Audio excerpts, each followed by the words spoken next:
Hello, guys. How are you doing? I would like to share with you something small, something that God, um, revealed to me in this last week.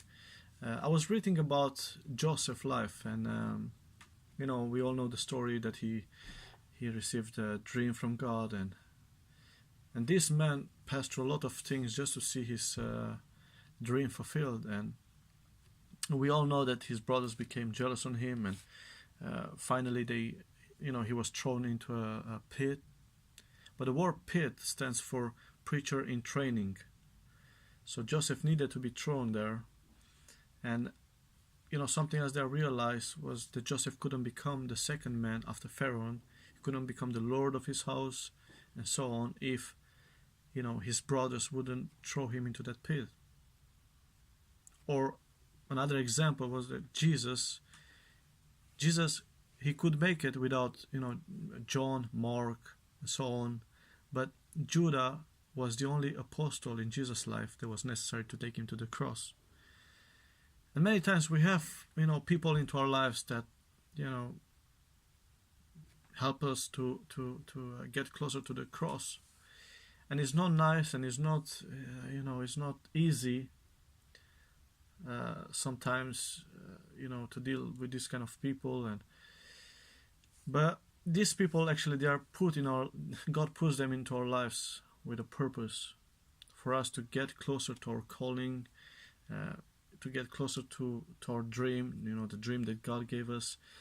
And something else, what I saw in Joseph's life was that he didn't have nothing was going like smooth and nice, and he didn't have any challenge, and everything was good, and his life was like up and down, up and down, up and down, up and down. Now he was the ruler of Pharaoh's house. Now he was thrown into a jail. Now he comes out from jail, and now, so you always see in his life that he's up and down, up and down. And when there are people that say, well, I don't have any challenge into my life, and everything goes smooth and nice. And if I would have to go into a hospital, and then you see people there with some people with medical things attached to their bodies, and if you look to the screen, and if the screen shows a straight line, you know that they are dead.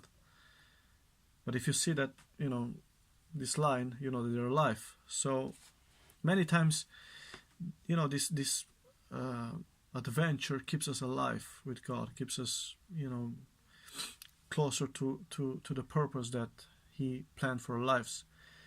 But I would like to to close this video, and just an advice, don't let these people just to steal your joy. Don't let them steal your happiness. Don't let them steal the dream that God gave you.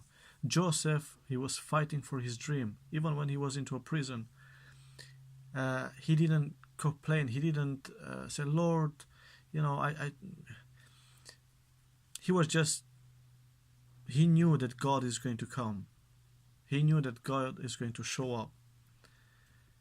And in the same way, even if we don't see it now, if you received a dream from God, a promise, and you don't see it yet, you have to know that God is going to show up, and that God is faithful, that what he says is true. So if you go into your life like up and down, up and down, and you ask yourself, Lord, where are you? Lord, are you still there? He is there. And an example, a couple of weeks ago, I received a bill, and when I saw this bill, I was like, I need to pray now. And see, God is teaching me personally to through all these situations, to get closer to him, instead of getting frustrated and just, oh, why is this and why is that.